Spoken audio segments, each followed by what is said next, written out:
کسی نے پوچھا کہ جنت کی کوئی قیمت ہے تو مصطفیٰ نے کہا سلام وہ حسن مجتبیٰ سید الاسقیاء راکب دوش عزت پہ لاکھوں سلام وہ شہید بلا شاہ گل و قبا بے کسو دشت غربت پہ لاکھوں سلام. آج کی یہ محفل شہیدان کربلا کی بارگاہ میں خراج عقیدت پیش کرنے کے لیے منعقد ہے اور وقت تو ماشاءاللہ کافی ہو چکا ہے. بہت دیر سے آپ لوگ ہمارے علماء خطبہ اور دانشوران قوم و ملت سے ان کے خطابات ان کے اشعار جو ہے وہ سماعت کر رہے تھے. تھوڑی دیر آپ حضرات کی خدمت کے لیے حاضر ہوں. اللہ پاک کی بارگاہ میں دعا ہے کہ میرا اللہ مجھے حق کہنے اور آپ سب کو حق سن کر اس پر عمل کرنے اور اسے عام کرنے کی توفیق عطا فرمائے. بہت زیادہ دیر آپ کو آزمائش میں رکھنا انشاءاللہ نہیں رکھا جائے گا بلکہ بہت مختصر اور بہت جلد اپنی گفتگو کو سمجھنے کی کوشش کی جائے گی. کربلا کو ہم لوگ بچپن سے سنتے ہیں اور نسل بعد نسل واقعات کربلا بیان ہوتے جا رہے ہیں. کئی 10 دن کی محفلیں، کئی 5 دن کی محفلیں، کئی 11 دن کی محفلیں اور الحمدللہ بلکہ پورا مہینہ ہی اس میں گزر جاتا ہے. ہم کربلا سنتے ہیں. ایک چیز آپ سے پوچھنا ہوں، ہم نے کربلا سے کیا حاصل کیا؟ کربلا سے ہم نے کیا سیکھا؟ کربلا سے ہم نے کیا سبق لیا؟ اگر کربلا اوروں کی طرح ہم بھی رسمی گفتگو کو سمجھتے ہیں تو سمجھیے کہ ہم نے بس دل بہلانے کے لیے چند واقعات بیان کیے اور سن لے. لیکن کربلا حقائق کا نام ہے، رسومات کا نام بھی ایک صداقت کا نام ہے، سچائی کا نام ہے. انقلاب کی ایک عظیم پیغام کو کربلا کہتے ہیں. رشتوں کی تجدید وفا کو کربلا کہتے ہیں. کربلا غیرت کا نام ہے، کربلا حمیت کا نام ہے، کربلا دین کے نام پر سب کچھ لٹانے کا نام ہے، کربلا حلال و حرام کے امتیاز کا نام ہے، کربلا مردوں کے تحفظ کا نام ہے، کربلا رسول اللہ کی سنتوں کی تجدید کا نام ہے، کربلا اللہ و رسول سے سچی وفا کا نام ہے، کربلا اللہ اکبر باقی کے سامنے ڈٹ جانے کا نام ہے، کربلا زمین فروشی جب ہو رہی ہو تو اس وقت اللہ اکبر سب کچھ لٹا کر ایمان اور عقیدے کے تحفظ کا نام کربلا ہے. بلکہ یہ کہیں مذہب و مذہب کی عظیم جنگ کو کربلا کہتے ہیں. کربلا کی جنگ ایسی ہماری حیثیت ہے کہ جس اینگل سے آپ کربلا کو دیکھو گے آپ کو کربلا کے اندر وہ ساری چیزیں نظر آئیں گی. لیکن میں صرف 2-3 باتیں آپ کو سامنے کرنا چاہتا ہوں تاکہ میری قوم کے جوان جو اہل البیت سے سچی محبت کرتے ہیں اور یاد رکھنا محبت اہل بیت ہمارا سرمایہ ہے، محبت اہل بیت عقیدے کے تحفظ کا ذریعہ ہے. یاد رکھنا اللہ اکبر جب تک قوموں کے دل میں اہل بیت کی محبت موجود رہے گی. ایک بات مرشد ہے اللهم صل على سيدنا ومولانا محمد وعلى الجود والكرم وآله وصحبه وبارك وسلم. صلاة وسلام عليك يا رسول الله صلی اللہ علیہ وسلم. محبت اہل بیت جب تک دلوں کے اندر رہے گی انشاءاللہ تبارک و تعالی ہماری قوم کبھی گمراہ نہیں ہو سکتی.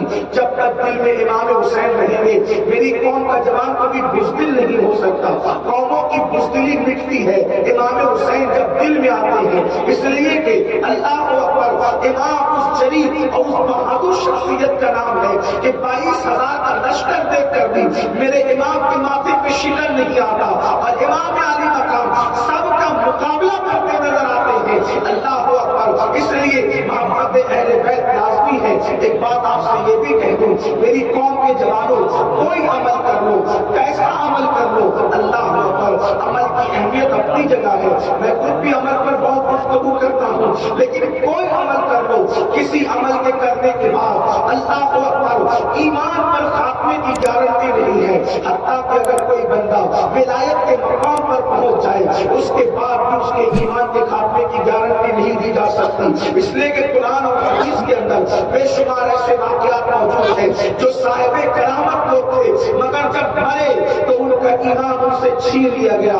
اللہ کی خفیہ تدبیر ہے، اللہ اکبر، آپ کتنا ہی حج کریں، کتنی نمازیں پڑھیں، کتنے روزے رکھیں، کوئی عمل کر دیں، لیکن اللہ اکبر ایمان پہ خاتمے کی گارنٹی نہیں، مگر اللہ محبت اہل بیت کو سرمایہ ہے، محبت اہل بیت کو عظیم دولت ہے کہ جب کوئی بندہ اس محبت کے ساتھ دنیا میں جیتا ہے تو اللہ کے رسول نے ضمانت عطا فرمائی ہے کہ جو میری اہل بیت کی محبت میں مرے گا اس کا خاتمہ ایمان پر ہوگا، وہ دنیا سے ایمان پر جائے گا، اسے ایمان پر نہیں بلکہ اللہ اس کو شہادت کی موت عطا فرمائے گا، وہ بستر پہ بھی مرے تو اللہ اسے شہید کا مرتبہ عطا فرمائے گا، اور جب حضرت ملک الموت اس کی روح نکالنے کے لیے آئیں گے تو روح بعد میں نکالی جائے گی، پہلے اس کو جنت کا مژدہ سنایا جائے گا، اور پھر اہل بیت کرنے والے کو اس طریقے سے سجا کر کے جنت میں لے جایا جائے گا جیسے دلہن کو سجا کر دولہا کے گھر لے جاتے ہیں، ایسے ہی اہل بیت سے محبت کرنے والوں کو جنت میں لے جایا جائے گا۔ کہتے ہیں امام یوسف نبہانی اپنی کتاب میں لکھتے ہیں کہ تیمور لنگ ایک بادشاہ تھا اور اس نے اچھے بھی کام کیے اور برے بھی کام کیے، جب وہ مرا تو اس کے مرنے کے بعد اس کے بچپنے کے دوستوں نے خواب میں دیکھا، خواب میں یہ دیکھا کہ تیمور لنگ اللہ اکبر مصطفیٰ جان رحمت صلی اللہ علیہ وسلم کی محفل سجی ہوئی ہے، میرے آقا کی محفل سجی ہوئی ہے اور آقا علیہ السلام نورانی تخت پر جلوگر ہے اور تیمور لنگ بادشاہ رسول اللہ کے قدموں میں بیٹھا ہے، حضور کے قدموں میں بیٹھا ہے۔ اے میری قوم کے جوانوں، جن کو عظمت رسول پتہ ہے وہ جانتے ہیں، کروڑوں جنتیں مشتاق ہیں قدم ناز مصطفیٰ کی، اس لیے کہ اگر جنت میں دیکھا جاتا تو بھی تعجب خیز تھا، لیکن قدم مصطفیٰ میں دیکھے جانا جنت سے بڑھ ہے۔ وجہ یہ ہے ارے جب آپ کے قدموں میں جنت ہے تو رسول اللہ کی شان کا عالم کیا ہوگا۔ تیمور لنگ کو اللہ رسول اللہ کے قدموں میں، آقا کے قدموں میں، آقا کا قدم کیا ہے، نانین کی شان یہ ہے، استاد زمن کہتے ہیں جو سر پہ رکھنے کو مل جائے نانے پاک کے حضور، جو سر پہ رکھنے کو مل جائے نانے پاک کے حضور، تو پھر کہیں گے کہ ہاں تاجدار ہم بھی ہیں۔ جب نانین رسالت کی یہ شان ہے تو قدم رسالت کی شان کا عالم کیا ہوگا۔ تیمور لنگ بادشاہ کو رسول اللہ کے قدموں میں بیٹھا دیکھ کر کے اس کے دوستوں نے پوچھا، او دشمن خدا، او دشمن خدا، تو رسول اللہ کے قدموں میں کب سے بیٹھنے لگا اور تو حضور کے قدموں میں کیسے آ گیا؟ اس سے پہلے کہ تیمور کوئی جواب دیتا حضور علیہ السلام نے خود جواب دیا، یہ میری اہل بیت سے محبت کرتا تھا اس لیے عمل نہیں دیکھا گیا اس کو اس مقام پر پہنچایا۔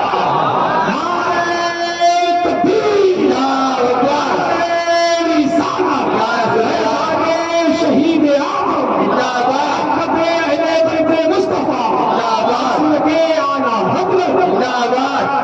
یہ اہل بیت کی محبت کا انعام ہے، لیکن بات اصل یہ ہے کہ جس کے دل میں اہل بیت کی سچی محبت پیدا ہو جاتی ہے پھر وہ اہل بیت کے طریقے پر چلنے لگتا ہے۔ بات یہاں یہ ہے کہ ہم اہل بیت سے محبت کا دعویٰ تو کرتے ہیں لیکن ہماری زندگی کے اندر کہیں سے کہیں تک اہل بیت کا کردار نظر نہیں آتا۔ میں صرف 2-3 باتیں پڑھوں گا اور آپ کی توجہ کا طالب اور اپنی بات مکمل سمیٹوں گا، اس لیے کہ یہ وقت دعا کا تقریر کا نہیں، لیکن آپ بیٹھے ہوئے محبت آپ کی بہت شکریہ، آپ حضرات اتنی دیر تک بیٹھے، اللہ آپ سب کو جزائے خیر دے۔ دیکھیے اہل بیت دین بچانے گئے کربلا میں، امام علی مقام میں دین بچانے، اور آج سب سے زیادہ خطرہ اگر دین کو کسی کی ذات سے ہے، جملے کا تلخ لگے تو معاف کرنا، لیکن اس کو سنیں اور غور سے سنیں، آج دین کو سب سے زیادہ خطرہ اگر کسی سے ہے تو مجھے ایسا لگتا ہے کہ کافروں سے دین کو اتنا خطرہ نہیں ہے جتنا کلمہ پڑھنے والے مسلمانوں سے دین کو خطرہ ہے. کیوں؟ اس لیے کہ جتنا دین کا نقصان کلمہ پڑھنے والوں کی ذات سے ہو رہا ہے اتنا شاید کلمے کے منکروں سے نہیں ہو رہا. دین کا مذاق جتنا کلمہ پڑھنے والا اڑا رہا ہے اتنا شاید ہی کلمے کا منکر دین کا مذاق اڑائے. دین کا منکر کلمے کا یا دین کا مذاق اڑائے تو ہم اس کے خلاف احتجاجی ریلیاں نکالتے میمورنڈم دیتے سب کرتے ہیں. لیکن جب کلمہ پڑھنے والا خود دین کا مذاق اڑائے تو اس پر احتجاجی ریلیاں کون نکالے؟ اس پر کون جب احتجاج کرے گا؟ آپ کہیں گے ہم نے کیا کیا؟ میں پوچھنا چاہتا ہوں کہ اہل البیت کے نزدیک دین کی اہمیت کتنی ہے؟ کتنی دین کی اہمیت ہے اور ہمارے نزدیک دین کی اہمیت کتنی ہے؟ اس کا ہم تقابل کریں. خود کربلا میں دیکھیں جس حسین پاک کے نام پہ ہم مچلتے ہیں جب میری قوم امام کے نام پہ مچلتی ہے تو میرا دل مچلنے لگتا ہے کہ میری قوم میں آج بھی امام کی محبت موجود ہے اور انشاءاللہ قیامت تک موجود رہے گی کیونکہ یہ فطرت میں ہے. اللہ نے نبی اور آل نبی کی محبت کو فطرت میں رکھ دیا ہے, فطرت میں وطیرت کر دیا ہے. لیکن ایک بات میری قوم کے جوانوں کو پوچھتا ہوں, امام کو تو دین سے کتنی محبت تھی, مذہب اسلام سے کتنی محبت تھی, شریعت سے کتنی محبت تھی. دیکھیے میدان کربلا میں امام کا امتحان ہوا, تلوار چلی. امام کے لیے تلوار کوئی معنی نہیں رکھتی تھی. امام حسین نے اس گھر میں آنکھ کھولی جہاں ذوالفقار جیسی تلوار کی گنگرش تھی. وہاں تلواروں کی کوئی اہمیت نہ تھی, وہاں تلوار بالکل ایسے ہی تھی جیسے ہمارے یہاں بچے کھلونوں سے کھیلتے ہیں.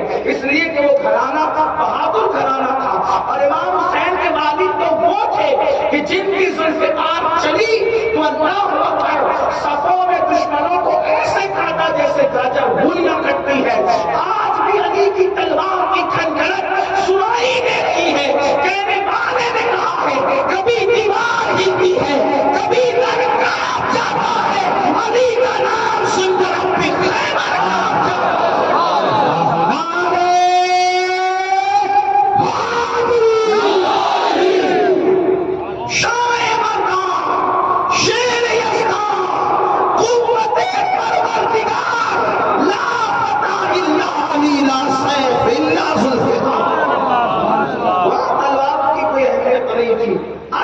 امتحان ہو رہا ہے.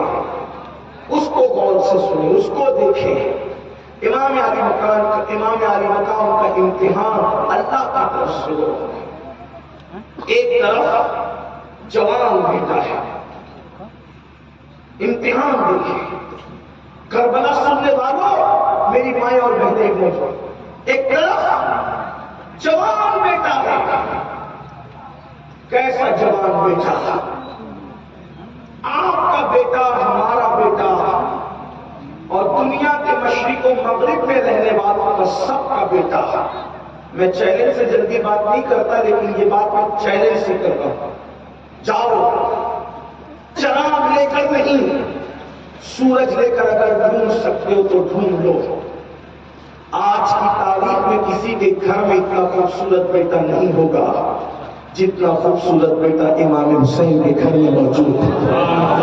کیوں؟ اس لیے کہ کسی کا بیٹا دادا کا ہم شکل ہوتا ہے, کسی کا بیٹا نانا کا ہم شکل ہوتا ہے, کسی کا بیٹا ماں اور باپ کا ہم شکل ہوتا ہے. امام حسین کا شہزادہ میرا مرشد شہزادہ علی اکبر کو اپنے نبی محمد رسول اللہ کا تصویر تھے, حضور کی ہم شکل تھے. سوچو کتنا خوبصورت شہزادہ ہوگا امام حسین کا جو رسول اللہ کی تصویر تھے, جو حضور کے ہم شبی تھے, جو حضور علیہ السلام کے ہم شکل تھے. لیکن میری قوم کے جوانوں تھوڑا ٹھہرنا, تھوڑا سوچنا, تھوڑا رکنا. میں کوئی رسمی گفتگو کرنے کی بجائے آپ کے ذہن و دماغ کو کچھ بولنے کی سعادت حاصل کرنا چاہتا ہوں. حالانکہ کوئی نئی بات نہیں کر پاؤں گا, کوئی نئی بات کر بھی نہیں سکتے, کیونکہ کربلا میں جو وہی پیش کرنا ہے, لیکن آپ کی توجہ کا طالب ہوں. اگر آپ نے سن لیا تو آپ کا بڑا احسان, غور کر لیا تو مزید احسان, عمل کر لیا تو اس سے بڑھ کر احسان. لیکن سنو سنو اے میری قوم کے جوانوں, امام کے نام پر, علی کے مرتضیٰ کے نام پر, سیدہ کائنات کے نام پر, نبی کے نام پہ اپنا سب کچھ قربان کرنے کی بات کرنے والوں,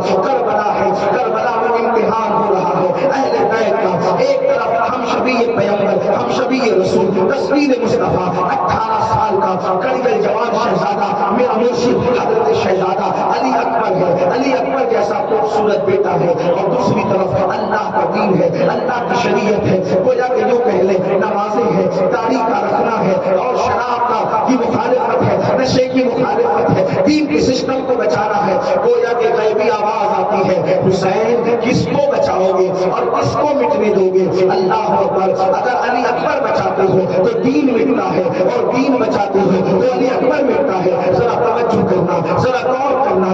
غیبی آواز تھی, غیبی آواز تھی, امام کا امتحان تھا. علی اکبر جیسا بیٹا بچا لیتے ہو تو دین مٹتا ہے, اور دین بچاتے ہو تو علی اکبر کو مٹانا پڑے گا.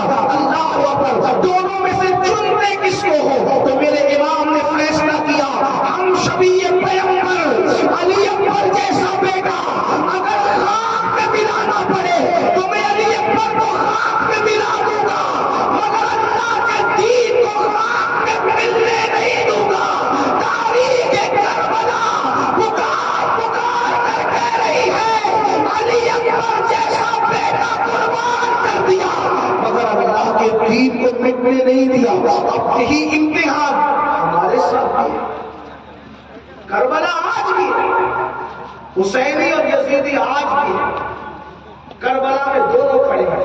مفتی صاحب کا علماء موجود ہے. ایک بات اور کہہ دوں, جتنی تعداد حسینیوں کی کل کربلا میں تھی آج بھی اتنی ہی ہے, بڑی نہیں ہے تعداد. اور یزیدیوں کی جتنی تھی آج بھی یزیدیوں کی تعداد اتنی ہے, گھٹی نہیں ہے. پرسنٹیج کے اعتبار سے نکال لیں. حضرت فرما رہے تھے کہ 200 کروڑ مسلمان بستے ہیں پوری دنیا میں, لیکن میں کہتا ہوں کلمہ تو وہ بھی پڑھ رہے تھے, کلمہ امام مسلم بھی پڑھ رہے تھے. یعنی اس کا مطلب یہ کہ سب کلمہ پڑھنے والے مگر گروپ دو ہیں, ایک یزیدی ایک حسینی. پرسنٹیج کے اعتبار سے اتنے ہی جتنے کل حسینی تھے, اور یزیدی بھی اتنے ہی جتنے اس دن یزیدی تھے. اب آپ کس کے خیمے میں کھڑے ہیں؟ یہ فیصلہ آج آپ کو کر کے اٹھنا ہے. اگر آج کر کے نہیں اٹھے, آج احساس نہیں لیا تو کل بہت پچھتاؤ گے کہ ساری زندگی حسینی اپنے آپ کو کہتے ہیں, مگر تھا میں کردار کے اعتبار سے یزیدی. میں عقیدے کی بات نہیں کر رہا, کردار کے اعتبار سے یزیدی تھا, اور پچھتاؤ گے اور یزید کے ساتھ اٹھو گے. کیوں؟ کیونکہ من تشبہ بقوم فہو منہم, جو جس سے مشابہت کرتا ہے وہ اسی کے, وہ اسی میں سے ہے, اور جو جس کے قریب پر چلے گا قیامت کے دن اسی کے ساتھ اٹھے گا. سن لو اور اچھی طرح سن لو, نعرے کڑے اور رسومات کا نام حسینیت نہیں, کپڑوں کے کلر کا نام حسینیت نہیں. حسینیت کردار کا نام ہے, حسینیت عمل کا نام ہے, حسینیت جود مسلسل کا نام ہے. حسینیت کا رنگ وہ رنگ ہے جس پہ چڑھ جاتا ہے, اس پہ نظر آتا ہے. دوسروں کے دیکھا دیکھی فکروں پر, ناروں پر اور کپڑوں پر نظر مت ڈالو. یاد رکھنا اللہ اکبر, حسینیت کا رنگ دل پہ چڑھتا ہے, اس کا تعلق دل سے ہے, اور دل نظر نہیں آتا. اللہ اکبر. میں آپ سے پوچھنا چاہتا ہوں, کلمہ پڑھنے والے کربلا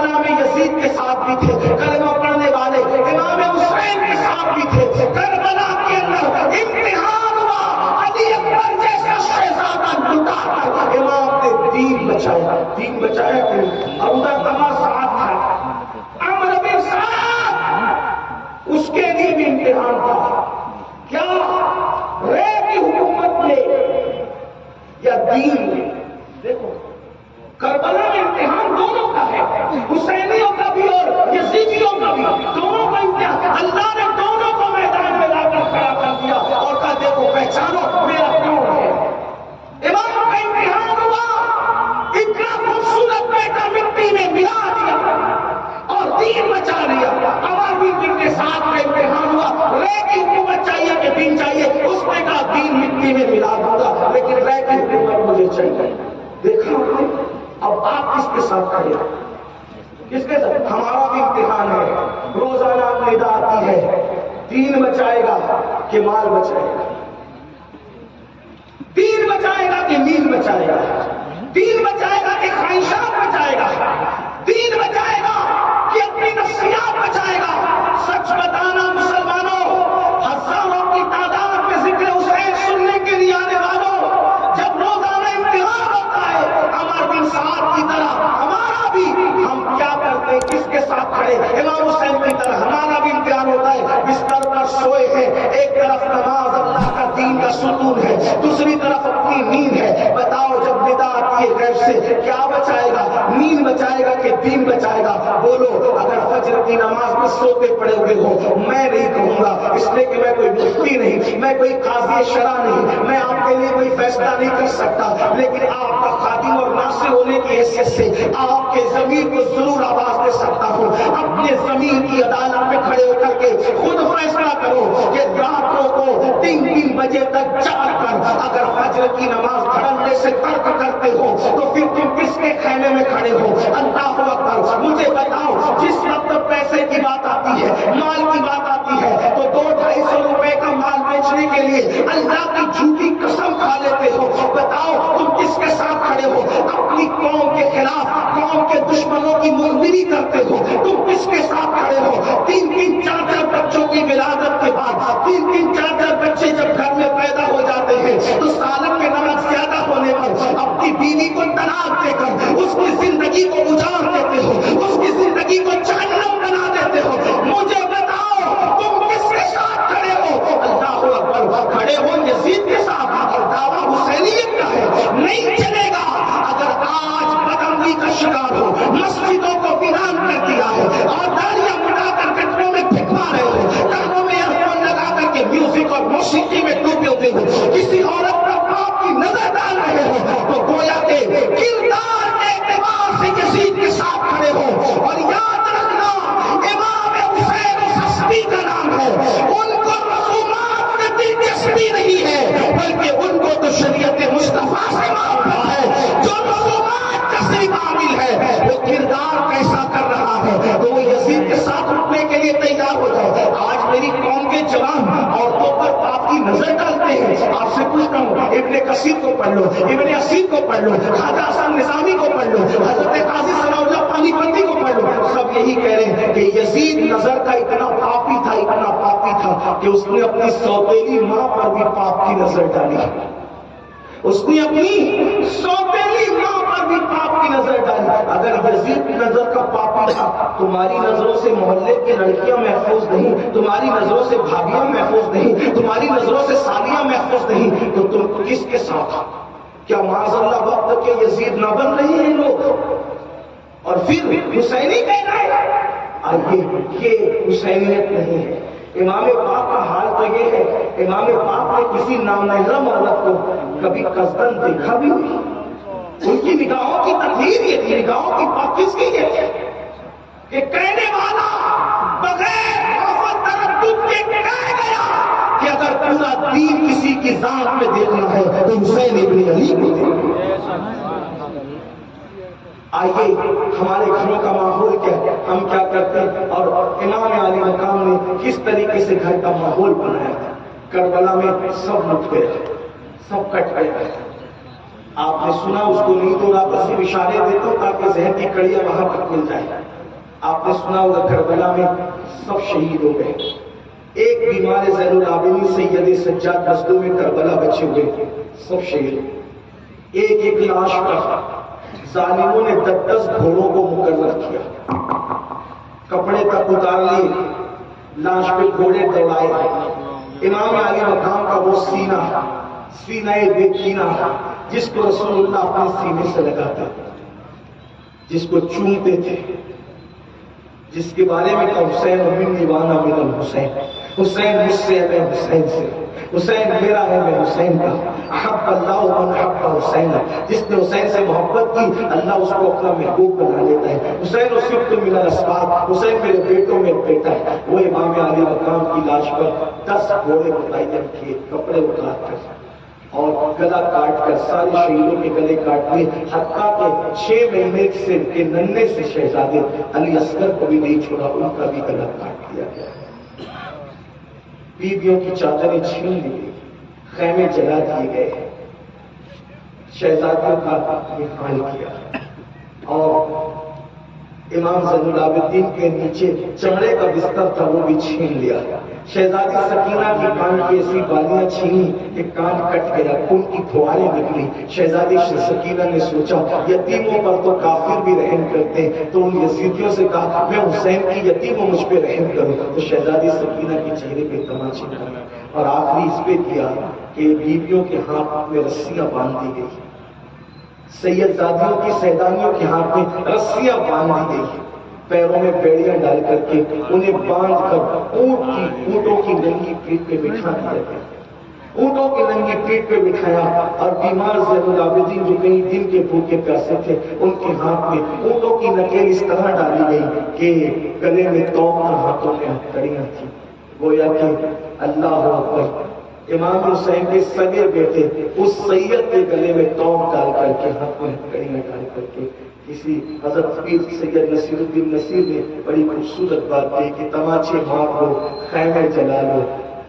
قید میں رکھ لو، تماچے مار لو، خیمے جلا لو، قید میں رکھ لو، علی کے گل رخوں کی، علی کے گل رخوں سے بوئے زہرائی نہیں جاتی، علی کے گل رخوں سے بوئے زہرائی نہیں جاتی، اور عداوت کے بھی نصیر کچھ نہ کچھ آداب ہوتے ہیں، عداوت کے بھی نصیر کچھ نہ کچھ آداب ہوتے ہیں، کسی بیمار کو زنجیر پہنائی نہیں جاتی، بیماروں کا بھی تو کچھ خیال کیا جاتا ہے، لیکن ظالموں نے کس قدر ظلم کی حد کی خاندان نبوت پر کہ امام زین العابدین کے گلے میں نوکیلے لوہے کا توپ تک ڈالا، ہاتھ میں ہتھکڑیاں ڈالی، پیروں میں بیڑیاں، اور آپ کے ہاتھ میں اونٹوں کی نکیل دے دی گئی، جب اٹھنے کی طاقت نہیں تھی نکیل پکڑ کے کھڑے ہوتے تو گر جاتے، اور جب گرتے تو پیٹھ پر درنا مارا جاتا، یہ حالت ہے۔ اور جب 11 یا 12 محرم کو ٹوٹا پیٹا قافلہ سیدانیوں کا کربلا سے رخصت ہوا تو کٹی پیٹی لاشوں کو دیکھ کر سیدہ زینب پاک نے مدینہ منورہ کی طرف رخ کیا اور رخ کر کے کہا نانا جان اللہ اور اس کے فرشتے آپ پر درود نازل کریں، آپ پر درود ہے اور فرشتوں کی۔ نانا جان دیکھیں آپ کا وہ حسین جس کے لیے آپ سجدے طویل کر دیتے تھے، جس کو کندھوں پہ اٹھاتے تھے، جس کے لیے منبر چھوڑ کر آپ نیچے آتے تھے، آپ کا وہ حسین کٹا پیٹا پڑا ہوا ہے، کوئی اس کو کفن دینے والا نہیں، اس کی لاش پر خاک ہے، اس کی لاش پر ہوائیں خاک اڑا رہی ہے۔ نانا جان اپنے بیٹے کی خبر لیجیے۔ جب آپ نے یہ بات دی تاریخ نہ لکھتا ہے کہ دوست و دشمن سب کی آنکھوں میں آنسو آ گئے، اور کٹے ہوئے اہل البیت کے سر نیزے پہ چڑھا کر کے جب کوفہ کی طرف روانہ ہوئے تو کوفہ میں اعلان کیا گیا کوفہ والوں، کچھ ایسے لٹیرے تھے، ڈاکو لٹیرے جو راستے میں لوگوں کا مال لوٹتے تھے، ہم نے ان کو کاٹ دیا، ان کے کٹے ہوئے سر لے کر آ رہے ہیں اور ان کی عورتوں کو بچوں کو اپنے قیدی بنا دیا ہے۔ ایک میرے چھوٹے سے اندازے کے مطابق جب کوفہ قافلہ پہنچا تو وہ پورا قافلہ کم و بیش 6 یا 7 دن کا بھوکا پیاسا تھا، کیونکہ راستے میں یزیدیوں نے کھانا پانی دیا تو شہزادیوں نے یہ کہہ کے انکار کر دیا کہ ہم تمہارا کھانا نہیں لیں گے، تمہارا پانی نہیں پیئیں گے۔ انہوں نے بھوک پیاس برداشت کی۔ اس قافلے میں شہزادی سیدہ سکینہ 7 سال کی تھی۔ میں اپنی ماں اور بہنوں کی توجہ کا تعلق کرتا آپ کی بھی اور آپ سب کی۔ کتنی عمر ہے شہزادی سکینہ کی؟ صرف 7 سال کی عمر ہے۔ 7 سال کی شہزادی کو سیدہ زینب ان کی پھوپھی امی کے ساتھ باندھا گیا ہے۔ بڑوں کے ساتھ بچوں کو اس لیے باندھا گیا تھا تاکہ اگر بڑے اٹھتے ہیں تو بچوں کو پھانسی لگے، اور اگر بچوں کو کا خیال کرتے ہیں تو بڑوں کو جھک کر بیٹھنا پڑے گا. شام ہو گئی تھی. شمر نے کہا رات کے وقت کو کوفہ میں قافلہ لے جانا ٹھیک نہیں، کیونکہ اگر رات کو لے جائیں گے تو تماشا نہیں دکھا سکیں گے. دن کا انتظار کرو، دن کے وقت یہ قافلہ جائے گا کوفہ میں تاکہ اہل بیت کا لوگ تماشا دیکھیں. اعلان یہ نہیں ہوا کہ اہل بیت کے سر آ رہے، اعلان ہوا کہ جو لوگ رستے میں لوٹ مار کرتے تھے ان کے کٹے ہوئے سر آ رہے. کوفہ والے اس شوق میں کہ ذرا دیکھیں تو وہ کون ڈاکو لٹیرے جن کے سر آ رہے ہیں. دل رکھنے کو جگہ نہیں، رستے بھر گئے. عورتیں چھتوں پہ چڑھ گئی. کوفہ کی عورتیں تھیں، مولا کائنات نے بڑا وقت وہاں گزارا تھا. تو جب سیدانیوں کو سید زادیوں کو قیدی بنا کر کے کوفہ میں لایا گیا تو وہ چھت پر تھی اور شہزادیاں اونٹوں کی پیٹھ پر تھی.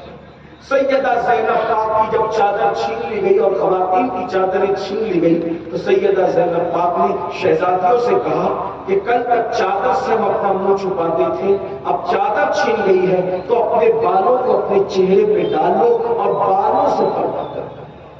یعنی اب بھی تم پردہ مت چھوڑو، اب بھی تمہیں پردہ کرنا. آپ سے پوچھتا ہم شربت بناتے رہے، نیاز دلاتے رہے. امام حسین کی گھر کی خواتین رسول اللہ کی شہزادیاں چادر چھیننے پر چہرہ چھپا رہی ہے بالوں سے، اور ہماری بیٹیاں ولیمے میں بے پردہ گھوم رہی ہیں. تو یہ حسینیت ہے یا یزیدیت ہے؟ وہاں چادر چھیننے کے بعد بھی پردہ نہیں چھوڑا جا رہا ہے، اور یہاں 2,000 اور 2,200 کے دوپٹے خریدے جاتے ہیں. دوپٹوں کی خریداری ممبئی، دلی اور کلکتہ تک کی جاتی ہے، لیکن دوپٹوں کا کام کیا ہے؟ گلوں کا کے اندر مفلت کی شکل میں لے کر کے دوپٹے.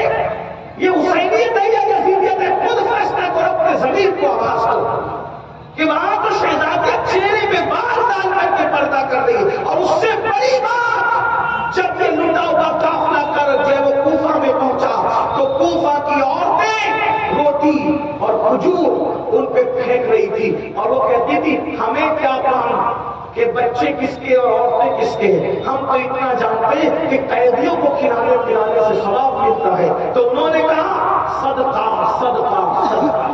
توجہ کرنا، یہیں پر آپ کو لانا چاہتا تھا اور اپنی گفتگو کو ایک ہی طرف لے جانا چاہتا ہوں. توجہ کریں دھیان سے.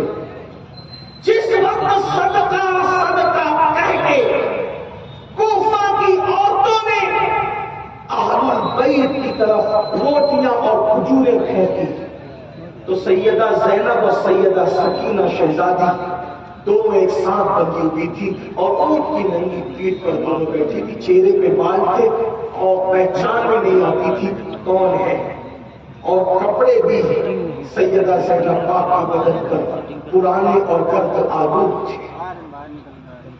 جس کا شوہر مدینہ منورہ میں اتنا مالدار تھا عبداللہ ابن جعفر الطیار کہ کبھی بھکاری آیا تو اس کو 3,000 بکریاں تک دیتی تحفے میں.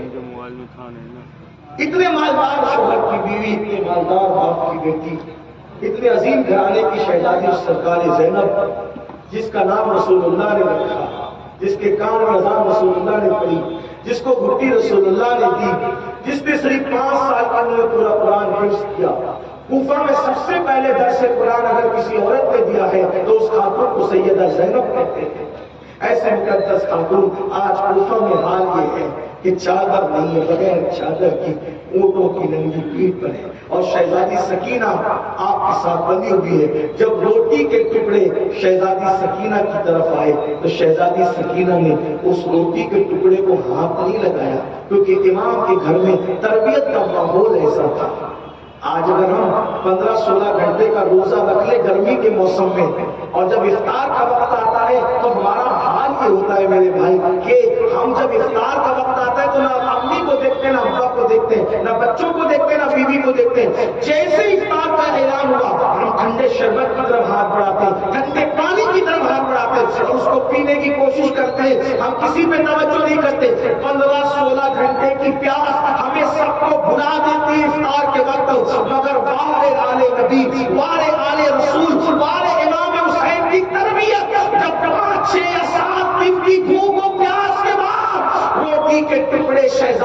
سکینہ کے دامن میں آئے تو شہزادی سکینہ نے کھایا نہیں بلکہ اپنی پھوپھی کے کان میں کہا پھوپھی اماں ہم تو آلے رسول ہیں نا، پھوپھی اماں ہم تو آلے رسول ہیں نا، کیا 7-6-5 دن کی بھوک کے بعد صدقہ ہمارے لیے حلال ہو جاتا ہے؟ کیونکہ نانا جان نے تو صدقہ ہم پہ حرام کیا ہے، تو رسول اللہ کی شریعت نے ہم پہ صدقہ حرام کیا، تو اتنے دن کی بھوک کی وجہ سے کیا صدقہ ہم پہ حلال ہو گیا؟ اب ہم صدقہ کھا سکتے ہیں؟ اتنا سننا تھا۔ شہزادی سکینہ کی گفتگو دل کو چیرنے والی تھی، سیدہ زینب کے جذبات پہ قابو میں، اور اس کے بعد آپ نے کوفہ کی عورتوں سے کہا اے کوفہ کی عورتوں، ہمارے رسول ہیں، ہم صدقہ کھانے والے لوگ نہیں ہیں، صدقہ ہم پہ حرام ہے، اپنا صدقہ دے جاؤ، صدقے کے مستحقین کو صدقہ دو، ہم صدقہ لینے والے لوگ نہیں ہیں۔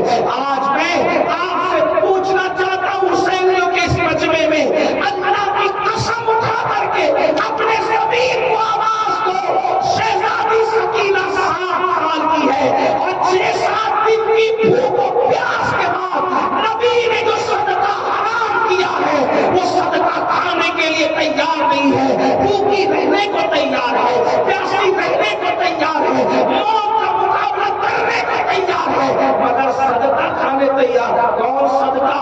جو روٹی پاک ہے، جو روٹی طیب ہے، جو روٹی طاہر ہے، لیکن ہے صدقہ آلے نبی پر حرام، نہیں کھایا۔ یہی کربلا ہے، کیا سیکھا کربلا سے؟ کربلا والے پاک روٹی نہیں کھا رہے کیونکہ وہ صدقے کے ہیں، پاک کھجور نہیں کھا رہے کیونکہ وہ صدقے کی ہے۔ اب آپ سے پوچھتا ہوں، وہ صدقہ نہیں کھا رہے 6-7 دن کی بھوک کے بعد، تم سود کیسے کھا لیتے ہو؟ حسینی ہو نا، پھر تم سود کیسے کھا لیتے ہو؟ کیونکہ سود تو سور کی طرح حرام ہے، جیسے سور حرام ہے ویسے سود حرام ہے۔ وہ صدقہ نہیں کھا رہے 6-7 دن کی بھوک کے بعد، اور تم سود کے دھندے کر رہے ہو۔ کس کے خیمے میں کھڑے ہو؟ کس کے ساتھ کھڑے ہو؟ میں بولوں گا نہیں، آپ نے بھی نہیں بولنا، لیکن اپنے ضمیر کو آواز دو۔ وہ صدقہ نہیں کھا رہے، پاک روٹیاں صدقے کے نام پہ ایک نہیں کھا رہے، اور تم نشے کی گولیاں کیسے کھاتے ہو؟ تم شراب اپنی حلق میں کیسے اتار لیتے ہو؟ تم جوئے کی رقم کیسے کھاتے ہو؟ تم چوری کی رقم کیسے کھاتے ہو؟ تم دھوکہ دیے پیسے کیسے کھا لیتے ہو؟ جو سور کی طرح حرام ہے، خون کی طرح حرام، جو پیشاب کی طرح ناپاک ہے نشے کی چیزیں، کیسے کھاتے ہو؟ کس کے خیمے میں کھڑے ہو؟ یاد رکھنا، اگر کل فہرست بنے گی کہ کردار کے اعتبار سے کون امام حسین کے خیمے میں کھڑا تھا اور کون یزید کے خیمے میں کھڑا تھا، تو یاد رکھنا نشہ کرنے والے جوانوں، کل قیامت کے دن تمہیں یزید کے ساتھ اٹھنا پڑے گا۔ عورتوں کو پاک کی نظروں سے دیکھنے والے جوانوں، کردار کے اعتبار سے تمہیں یزید کے ساتھ اٹھنا پڑے گا۔ اللہ اکبر۔ عورتوں پر پاک کی نظر ڈالنے والوں، زنا کے منصوبے بنانے والوں، یزید سے نفرت ہے نا تو کردار یزید سے نفرت کیوں نہیں کر لیتے؟ یزید سے نفرت ہے نا تو یزید کے کرتوت سے نفرت کیوں نہیں کر لیتے؟ بڑی معذرت کے ساتھ، یزید تو بندر نچاتا تھا، تم تو خود ناچتے ہو، شادیوں میں ڈی جے لگا کر کے ناچ رہے ہو، کس کے ساتھ کھڑے ہو؟ آؤ آج بھی حسین آواز دے رہے ہیں، کون ہے دین کے معاملے میں میری مدد کرنے والا؟ آج بھی کربلا سے آواز آ رہی ہے، چھوڑ دو یزید کا خیمہ، جیسے حور نے چھوڑا تھا، آج بھی موقع ہے مرنے سے پہلے حسین صدا لگانے والا حسین، آؤ دین کے نام پہ میرے مددگار بن جاؤ۔ اگر یزید کا خیمہ حور کی طرح چھوڑ دو گے تو جیسے میرے امام نے یزید کا خیمہ چھوڑنے پر حضرت حور کو جنت کی بشارت دی تھی، میرے امام آج بھی سب تمہیں جنت کی بشارت دیں گے، اور جنت کی بشارت ہی نہیں بلکہ انشاءاللہ ہمارا ہاتھ پکڑ کر جنت میں لے کر کے جائیں گے۔ سچی توبہ کر لو, آج معافی مانگو, لیکن بڑی معذرت کے ساتھ شربت والا حسینی بننا آسان ہے, کردار والا حسینی بننا آسان نہیں ہے. کردار والا حسینی تو غدار میں سو رہا ہے جسے غوث اعظم کہتے ہیں. کردار والا حسینی پجمیر محلہ میں سو رہا ہے جسے غریب نواز کہتے ہیں. کردار والا حسینی تو کلیئر میں سو رہا ہے جسے صابر کلیئر کہتے ہیں. کردار والا حسینی تو جو ہے وہ سرہند میں سو رہا ہے جسے مجدد الفسانی کہتے ہیں. ایک بات آپ سے کہوں, آج ہم کہتے ہیں نا لوگ ہمیں یہ کر رہے ہیں وہ کر رہے ہیں, مار رہے ہیں کاٹ رہے ہیں اور وطن سے نکالنا چاہتے ہیں. میں کہتا ہوں اللہ کی عزت کی قسم صرف حسینی بن جاؤ, صرف حسینی بن جاؤ, دشمن بھی تم سے کانپتا نظر آئے گا. حسینیت میں طاقت اتنی ہے, قوت اتنی ہے, ہر حسینی سے زمانہ لرزا ہے. آج بات اتنی ہے, ہم حسینی کہہ رہے ہیں, حسینی بنے نہیں ہیں, حسینی بنے نہیں ہے. اگر ہم بن جائیں نا, دیکھو کربلا کیا درس دے رہے ہیں. آئیے آج ہم, بکری نے میرے آنگن میں پیشاب کر دیا, ایک دوسرے پہ کیس, بیوی جا کر کے غصے سے بیٹھ گئے شوہر پہ کیس, یہی بچوں نے کھیل کود میں گالی گلوچ کر لی تو مرڈر بھی کر دیتے دوسرے. کیا چیز ہے حسینیت؟ کیا ہے؟ مورخ نے کہا تھا انصاف کیا, لیکن میں صرف ناقد کی حیثیت سے بطور نصیحت بیان کرتا. جس وقت کربلا ہو گیا تو شمر مدینہ منورہ آیا کربلا کے بعد, کسی وقت آیا ہو. جب شمر کی آنے کی خبر سنی لوگوں نے کہ شمر مدینہ آیا, مدینہ منورہ, تو مدینے والوں کو اس سے اتنی نفرت ہو گئی تھی, چکبرا کتا اس کو کہا جاتا ہے, جس میں بھی کہا گیا, لوگوں نے اپنے دروازے بند کر دیے. شمر سے کوئی نہیں ملے گا, ملاقات نہیں کرے گا, اس کو کھلائے گا نہیں پلائے گا, اس کا بائیکاٹ. آلے رسول سے اس نے دشمنی کی, اس کو کوئی عزت نہیں دے گا شمر کو. سب کے دروازے بند ہو گئے. یہ بات پہنچتے پہنچتے کسی نے امام زین العابدین تک پہنچا دی. امام آج مدینہ منورہ میں شمر آیا, لوگوں نے اپنے دروازے بند کر لیے اس کے لیے, کسی کا دروازہ کھلا نہیں, نہ کھانا دے رہے, نہ پانی دے رہے, نہ اس کو گھر میں کوئی عزت سے آنے دے رہے. امام نے فرمایا شمر آیا, امام زین العابدین امام حسین کے شہزادے, آپ نے میں جاؤ اس کو بلا کر. توجہ, سب کے دروازے بند کر لیے, امام زین العابدین کے تو اس کو بلا کر. خادم گیا, بلا کے لایا, آپ نے دسترخوان بچھایا, اس کے آگے کھانا رکھا, پانی رکھا. جب وہ بھوکا پیاسا تھا, امام زین العابدین کو دیکھا, پہچان لیا, جلدی جلدی سے کھایا بھی پیا بھی, اور کھانے پینے کے بعد جب پورا فارغ ہو گیا تو کہنے لگا اے علی. امام زین العابدین کا اصل نام علی ابن حسین ہے. کہا اے علی, شاید آپ نے مجھے پہچانا نہیں اس لیے اتنا احسان کیا. میں آپ کو بتا دوں جاتے جاتے, آپ نے مجھے پہچانا نہیں اس لیے مجھ پہ اتنا احسان کیا. میرے امام نے فرمایا شیوا, یہ جتنے مدینے والے کوئی کربلا میں نہیں تھا, جو نہیں تھا انہوں نے تجھے پہچان لیا. میں تو وہاں موجود تھا, میں وہاں موجود تھا. تو شمر ہے نا, تیرے کہنے پر پانی بند کیا گیا تھا نا, تو نے اتنے زیادہ پر کرایا تھا نا, تو نے دوپٹے چھلوائے تھے نا, تو نے لاشوں پہ گھوڑے دوڑائے تھے نا, تو نے میرے بھائی ننھے سے 6 مہینے کے علی اصغر کی پیاس کا مذاق اڑاتے ہوئے ان کی گردن پر حلق پر تیر چلانے کا حکم دیا تھا نا.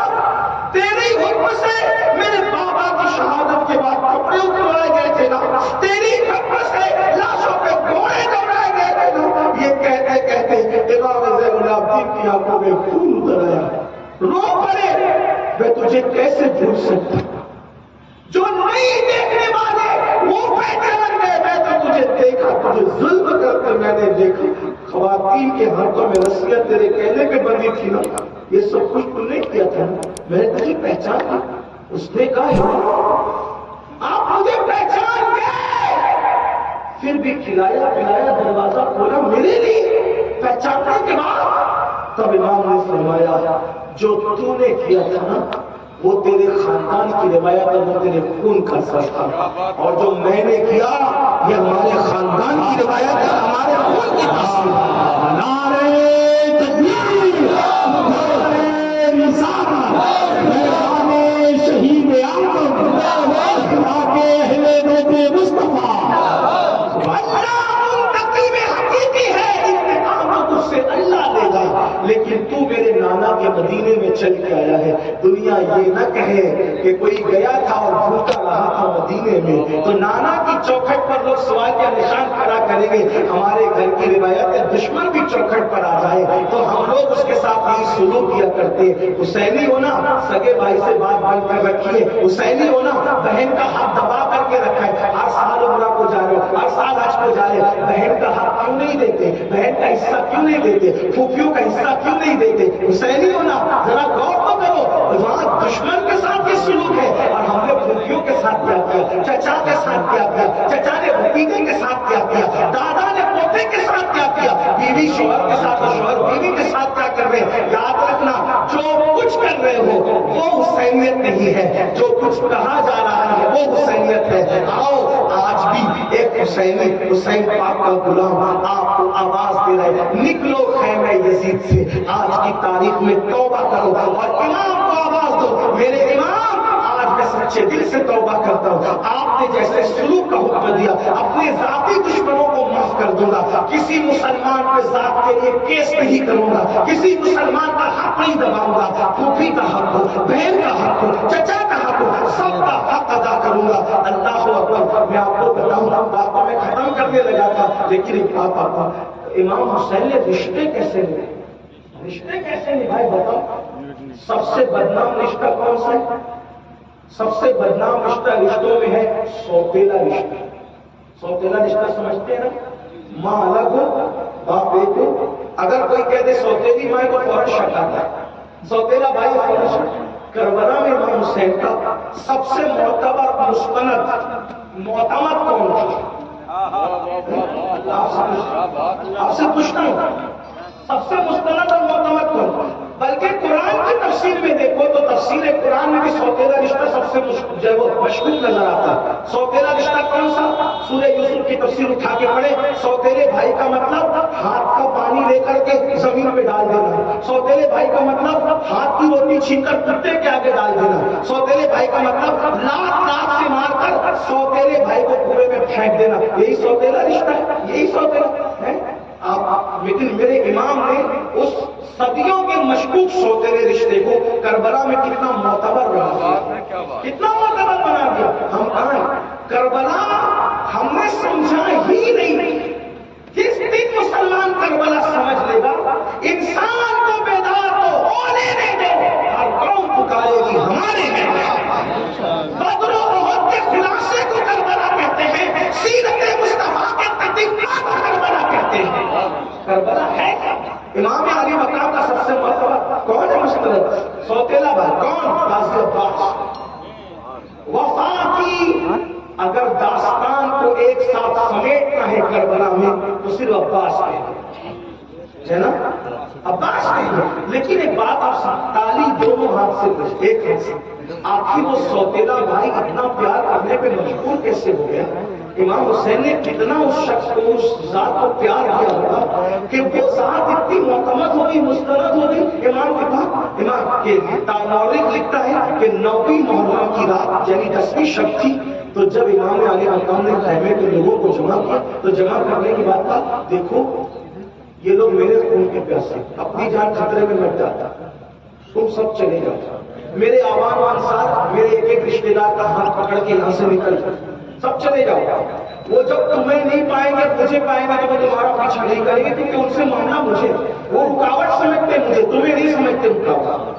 وہ میں موجود رہوں گا تو وہ تمہیں نہیں. جاؤ جاؤ زندگی جیو, کل تم پر کوئی الزام نہیں, جاؤ میں نے تم سب کو جو اجازت دے دی چلے جاؤ. اچھا میرا چہرہ دیکھ کر نہیں جاتے شرم اور حیا کی وجہ سے, یہ لو میں چراغ بجھا دیتا ہوں. چراغ بجھا دی اور چراغ بجھا کر جاؤ اندھیرے میں نکل جاؤ تاکہ تمہیں حیا نہ آئے حسین سے. قیامت کے دن تم سے کوئی مواخذہ نہیں ہوگا. جاؤ میں ذمہ داری دیتا ہوں, جاؤ چلے جاؤ سب. چراغ بجھ گیا. خیمے میں سسکیوں کی آواز بلند ہوئی, دیر تک سسکیوں کی آواز بلند رہی. بہت دیر گزری تو امام علی مقام نے چراغ خود بجھایا تھا لیکن جلانا تو کسی اور نے تھا. امام کے خطبے کے بعد کون رکے گا کون جائے گا کوئی گارنٹی تھی؟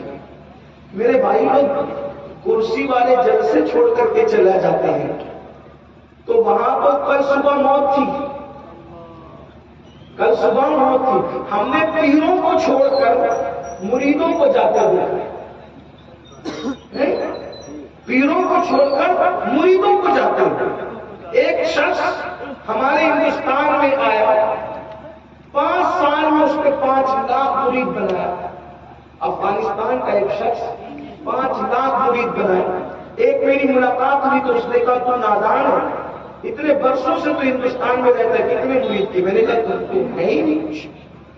اس وقت تو کوئی تھا بھی کہا نادان ہے تو دیکھ، میں نے 5 سال میں 5 لاکھ سے زائد مرید کر لی. لیکن جب اس شخص کی شہادت ہوئی تو مجھے پتا چلا کہ مرید نہیں مانا، پیسوں کی لالچ. اور پھر 3 دن سے زائد تک کے جنازہ رکھا، ایک مرید تک نہیں آیا جنازے میں، ایک مرید تک نہیں آیا. یہ بے وفائی ہے جن کے لیے ہم مرتے ہیں، لڑتے ہیں، ہم ایک دوسرے کی پگڑی اچھالتے ہیں. یہ مرید پتہ نہیں قبر پر فاتحہ پڑھتے بھی آئیں گے. میں تو کہتا ہوں، میں یہ سوچتا ہوں کہ کاش ہم مرید کی فکر کرنے کی بجائے، ہم لوگ بڑوں کی بات نہیں کروں، میں اپنی آپس کی بات کروں، ہم مرید کی فکر کرنے کی بجائے اپنی مراد کی رضا کی فکر کریں کہ اللہ کو راضی کرنے. میرے بھائیوں، بیٹے تک فاتحہ پڑھنے نہیں آتے، باپ کی قبر پہ کون کس کے آنا ہے؟ اور آنا بھی تو رکنا کتنے دیر ہے، اس کی فاتحہ کا حال ہے. ہم نے تو نبی کے بارگاہ اقدس نبی لوگوں کو بے توجہی سے ادھر ادھر دیکھتے ہوئے سلام پیش کرتے دیکھا ہے. ویڈیو چالو کر کے گھر والوں کو بتا رہے، خود سنہری جالیوں کے سامنے اور ویڈیو چالو کر کے. میں کہتا ہوں جو نبی کی بارگاہ میں متوجہ ہو کر کے حاضر نہ ہو، وہ پیر کی بارگاہ میں علماء اور مقرروں کے پاس کہاں سے متوجہ ہو کر حاضر ہوں گے؟ یہ دنیا بے وفا، دنیا سے زیادہ بے وفا ہم نے کسی کو نہیں پایا. امام کہتے شہد دکھائے، زہر پلائے، قاتل کا انشاء اس مردار پہ کیا بن چاہیا. دنیا دیکھنے والی ہے، لوگوں کی فکر کرنے والوں، یار کو منا لو، کوئی قبر پہ آئے نہ آئے، یار راضی رہے گا تو ہماری قبر جنت کی باغوں میں شمار ہوگی. ارے کس نے کہا تھا، کس نے سوچا تھا کہ جس حسین کو نہ کفن مل رہا تھا نہ قبر مل رہی تھی، ان کی قبر بھی شان سے بنے گی. واللہ ہم نے قبروں کو شہروں کے اندر بنتے تو دیکھا ہے، توجہ کرنا، ہم نے قبروں کو شہروں کے اندر بنتے تو دیکھا ہے، لیکن جہاں قبریں ہو وہاں شہر آباد ہوتے ہوئے کہیں نہیں دیکھا. اگر قبروں کے نام پہ کوئی شہر بسا ہے تو وہ 2 شہر ہے، ایک کو نجف اشرف کہتے ہیں، دوسرے کو بنائے محلہ کہتے ہیں.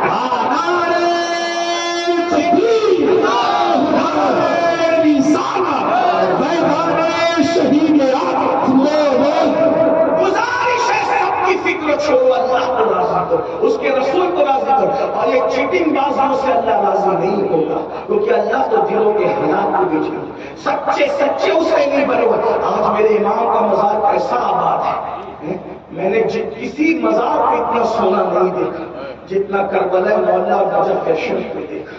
اور 24 گھنٹے حرم امام کھلا رہتا ہے، لیکن کبھی میں نے حرم امام کو خالی نہیں دیکھا.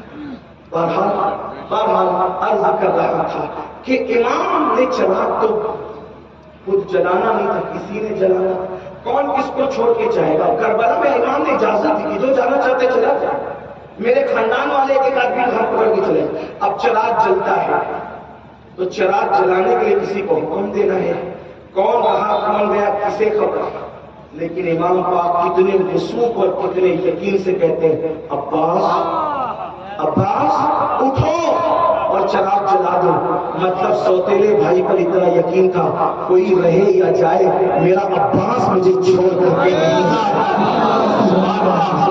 اسی لیے میں اس نتیجے میں پہنچا ہوں، رسول اللہ کے اصحاب نے سر وفا، اگر ہم کسی کو نام دے سکتے تو اسے صدیق اکبر کہتے ہیں. سب وفادار تھے، لیکن جانے وفا اگر کوئی وہ صدیق اکبر ہے. سب وفادار تھے، لیکن کربلا میں اگر رنگ صدیقی کوئی ادا کرتا ہے اور امام علی مقام کا واقعی دست بازو بنتا ہے تو اسے عباس کہتے ہیں. آخر سوتیلے بھائی کو کتنا پیار دیا ہوگا امام نے، تو یہ رشتے میں محبت پیدا ہوئی. آج ہم تو سگے بھائی کو پیار نہ دے پا رہے، پڑوسی کو بلا کر کے ہم کھلا نہیں پا رہے، ماں باپ کو کی دعوت نہیں کر پا رہے. یاد رکھیے کس کے ساتھ کھڑے ہیں.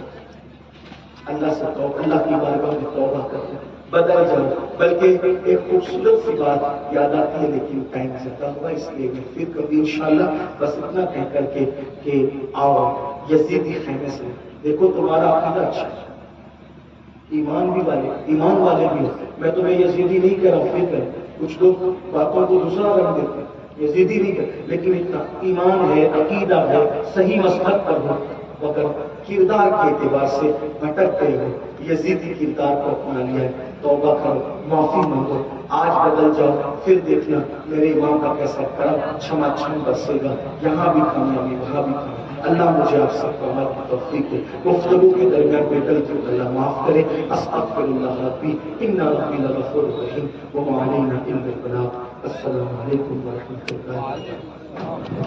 اب آئیے صاحب, ایسا نہیں ہے کہ جلسہ نہیں چلے گا, چلے گا جلسہ. دلبر شاہی مکمل آپ کی خدمت کریں گے اور عظمت بھاگل